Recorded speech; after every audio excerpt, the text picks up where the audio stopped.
आजकल लोग किसी न किसी बीमारी से जूझ रहे हैं। ऐसी ही एक बीमारी है जिससे कई लोग ग्रसित हैं और ये बीमारी है यूरिक एसिड। लेकिन क्या आप जानते हैं कि आखिर ये क्यों होता है?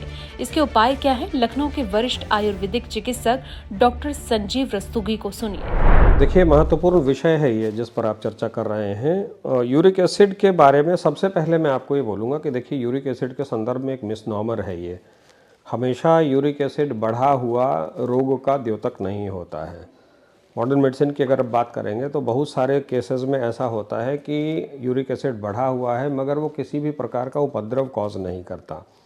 अमूमन आदमी ये समझता है कि यूरिक एसिड बढ़ा हुआ है तो उससे गठिया हो जाती है यूरिक एसिड के बढ़ने से, लेकिन यूरिक एसिड के बढ़ने से गठिया मात्र 20% या 30% लोगों को होती है और एक बड़ी संख्या में लोग ऐसे होते हैं जिनमें नॉर्मल फिजियोलॉजिकली बढ़ा हुआ रहता है और वो कोई भी उपद्रव कॉज नहीं करता।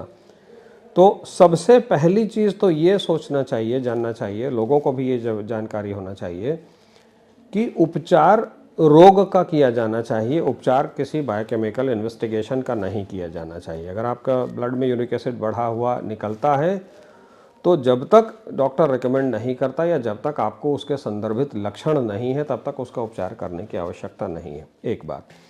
दूसरी चीज़ ये कि सामान्यतः हम देखें कि यूरिक एसिड बढ़ता क्यों है, तो यूरिक एसिड के बढ़ने के 2-3 मुख्य कारण हैं।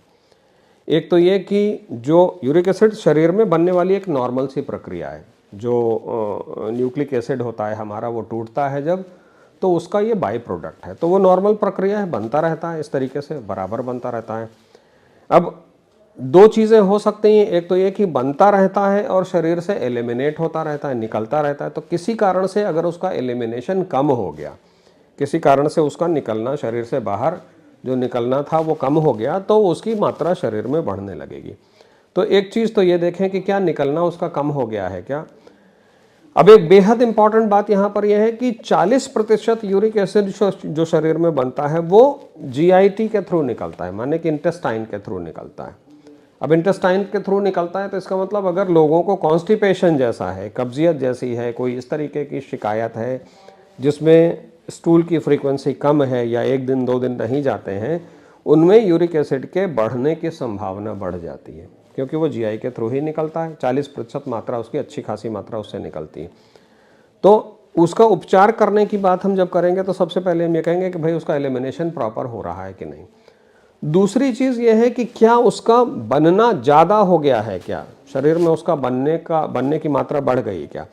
तो बनने की मात्रा बढ़ने के कारण मुख्य यही है कि जो चीज़ें उसको बना रही हैं, अगर हमारे खान पान में उस तरीके की चीज़ें ज़्यादा शामिल हमने की हुई हैं तो उसके बनने की मात्रा भी बढ़ गई। माने कि जितना हम निकाल पाते हैं शरीर में, हमारे शरीर में बनता उससे कहीं ज़्यादा है, तो वो स्वभावतः इकट्ठा होने लगता है।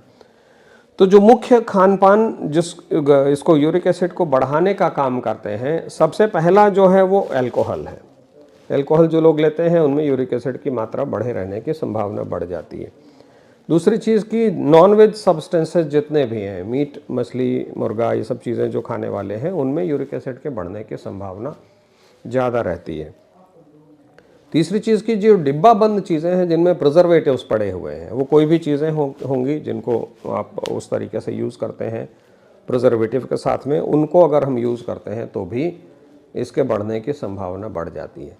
चौथी चीज़ ये कि जो रिच प्रोटीन डाइट है, हाई प्रोटीन डाइट है, जो वो किसी भी प्रकार की, वो वेजिटेरियन भी चीज़ें हो सकती हैं, दालें जैसे हम कहते हैं, और नॉन वेजिटेरियन सोर्सेज भी हो सकते हैं। रिच प्रोटीन के जो सोर्सेज है वो सारे के सारे सोर्सेज इसको बढ़ाने का काम करते हैं।